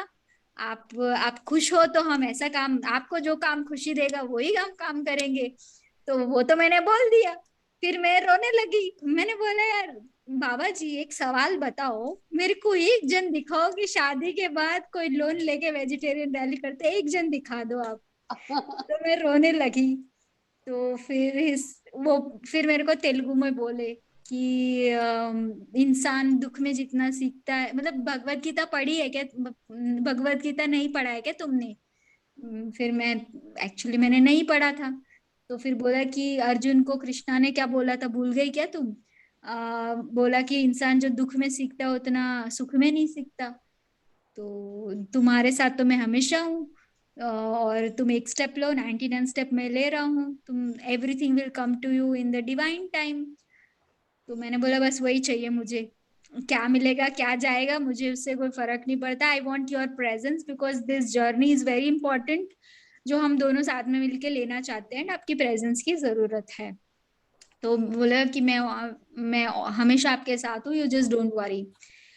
तो उस दिन के बाद फिर मैंने ना वो सब चिंता भी छोड़ दिया कि ये क्या है ये से। फिर हमने वेजिटेरियन रैली जयपुर में भी किया। इमिजिएटली मेरे को सामने से एक वर्क फ्रॉम होम ऑफर भी आ गया, मैं काम करने लगी। भार्गव का बिजनेस जो स्टार्ट हुआ वो भी एक मिराक्युलस था, क्योंकि वो फिल्म इंडस्ट्री से था, उसको पता नहीं था क्या करना है, तो उसको शाकाहार रेस्टोरेंट खोलना है ऐसा विचार आया। उसके पास पैसे नहीं थे, उसको बनाना नहीं आता था। 15-20 दिनों में पैसे भी आ गए, उसने होटल में ट्रेनिंग भी ले ली, चंडीगढ़ में होटल भी खोल लिया। अब उसका लॉस होने लगा, तब फिर से वो परेशान हो गया कि यार ये बिजनेस में कोई नुकसान का नुकसान है। तब फिर उसको एस्ट्रल मास्टर्स ने आके सपने में बताया कि you are not here to do business, you are here, और जो भी काम करते हो अगर slow and study wins the race, अगर तुम कोई काम को जल्दी जल्दी आगे करोगे तो जल्दी जल्दी वो गिरेगा, अगर कोई चीज आप मेहनत से धीरे धीरे करोगे तो वो सही होगा। तो उसको एस्ट्रली मास्टर्स ने एक सिचुएशन दिखा के उसको बताया, तब वो भी फिर संभल गया जो भी प्रॉब्लम उसको आ रही थी बिजनेस में। तो इस तरीके से काफी अच्छे से बिजनेस शुरू हो गया। फिर मेरा जॉब जयपुर में आ गया। अब लॉकडाउन से पहले देखो कि आप लोगों को सबको पता है 21 मार्च को लॉकडाउन लग गया था पूरे इंडिया में। जी। अब मेरे बॉस ने बोला था कि भाई तुम लोग जयपुर शिफ्ट कर लो, चंडीगढ़ में क्यों बार बार आना जाना करके भार्गव को बुला के बताया। तो फिर हमने डिसीजन लिया कि भाई हम चंडीगढ़ से जयपुर शिफ्ट कर लेंगे, क्योंकि जॉब तो करनी है जयपुर में लंबा टाइम। तो फिर हमने शिफ्ट करने का, दुकान सेल नहीं हो रही थी हमारी, जनवरी से में हम लोग बेचने की कोशिश कर रहे थे। बड़ी मुश्किल से हमारी सेल हुई 1 महीने के बाद 17 फरवरी को, और पूरा पैसा हमारे पास जो भार्गव ने सोचा था उसके हिसाब से 25 मार्च को उसका पूरा पैसा भी आ गया। दोनों दुकानें हमारी सेल हो गई, और हमने 3 मार्च को जयपुर शिफ्ट किया। समझ रहे हो? जैसे शिफ्ट किया उसके बाद 21 को लॉकडाउन लगा। Can you imagine? पूरी चंडीगढ़ यूनिवर्सिटी में हम लोग एक लौते लोग थे जिन्होंने दुकान बेच के वहां जगह खाली करके हमने एक नई जगह शिफ्ट करे। अगर हम वहां होते तो हमारा पूरा टोटल टोटल लॉस हो जाता, एंड वहां पर हम फंस जाते, फिर कुछ भी करते हमारी दुकान सेल नहीं होती। तो मास्टर्स ने कैसे राइट टाइम पे हमें शुरू करवाया, राइट टाइम पे एग्जिट करवाया। तो लॉकडाउन के बाद फिर भार्गव ने सोचा कि बाहर तो जा नहीं सकते, रेस्टोरेंट ओपन नहीं कर सकते, तो जयपुर में बैठे बैठे क्या करे। अपने आप से एक दिन उनको मिलारेप्पा जी सपने में आए, और मिलारेप्पा जी ने बताया कि तू मेरी कहानी सबको बताओ। तो अब घर के अंदर बैठे हैं तो किसी को बगल में जाके पड़ोसियों से भी नहीं मिल सकते हो, तो कहानी कैसे बताएंगे। तो हमने सोचा यूट्यूब पे हम इनकी स्टोरी बनाएंगे और बताएंगे। तो भार्गव ने यूट्यूब सीखा, और उनकी स्टोरी पूरी तेलुगु में उन्होंने ऑनलाइन चैनल पे बताया। फिर उनको पूरा अच्छे से यूट्यूब समझ में आ गया, वीडियो एडिटिंग आ गया। तो पीएमसी हरियाणवी में फिर काम करने लगे संगीता नेहरा जी के साथ। तो इस तरीके से मास्टर्स ने हर पल उसको एक नई दिशा दी, उसके काम में महाअवतार बाबा जी ने, पत्री जी ने, और मेरे काम में भी मेरे को हर पल जो भी अप्स एंड डाउन्स आते थे तो मुझे हेल्प की। मतलब कि आपने जैसे अगर ध्यान में आ गए हो और तो आप मास्टर से जुड़ने लगे और वो आपको समय समय पर गाइड कर रहे थे। वेरी गुड, बहुत अच्छा, तो बहुत। आपका आवाज कम आ रहा है प्रज्ञा जी। हेलो, मैं कह रही इसका मतलब आप ध्यान में आने के बाद आपको बहुत हेल्प मिल रही थी मास्टर से, यस। है ना? तो इन शॉर्ट देखो, कहाँ क्या सोच के मैं ध्यान शुरू किया था, क्या ही निकल के आ गया। एंड इस पूरी यात्रा में कोई मैं घंटे घंटे ध्यान नहीं करती थी। पहले तो इरेगुलर थी, फिर आधा घंटा पे आई। 2013 से 2015 आधा घंटा ही करती थी। 2015 से 2021 में रोज सुबह 1 घंटा ध्यान करती हूँ विदाउट फेल। तो I just do my normal meditation of 1 hour, but जो कंसिस्टेंसी है, जो विश्वास है, and I also read books. तो इस तरीके से मेरे को अपने आप से टाइम टाइम पे गाइडेंस मिलने लगा। तो the moral of the story is कि ध्यान करने से लिटरली फायदा है। हम अपने लाइफ पर्पस को जान सकते हैं। हमारे मास्टर्स हमें गाइड करते हैं। अगर हम ओपन रहेंगे तो हम जिस मकसद के लिए आए हैं उस मकसद को पूरा करने में वो पूरी पूरी सहायता करते हैं। तो ये मेरी रियल कहानी है। मेरे हस्बैंड की भी मैंने बताई बात। So this is a real story. So I request everyone to do meditation and believe meditation. शाकाहारी बने, पिरामिड्स का उपयोग करे, अपने आप की लाइफ को एक नई दिशा दे विथ मेडिटेशन। सो मैं इतना ही बोलना चाहूंगी। Amazing, amazing. Thank you thank you so much ma'am, आपने इतना इंस्पायर किया है, स्पेशली जो आपने मास्टर्स के साथ आपकी डायरेक्ट चैनलिंग हुई है, जो बातें हुई हैं, सबसे ज्यादा उससे इंस्पायर हुए हैं। Thank you so much ma'am. Thank you. Thank you Swati ji, बहुत अच्छा, बहुत ही बढ़िया लगा सुन करके आपकी यात्रा। तो अभी क्या फ्रेंड्स, आप लोग मेडिटेशन करना चाहेंगी? यदि आप करना चाहते हैं तो बताएं।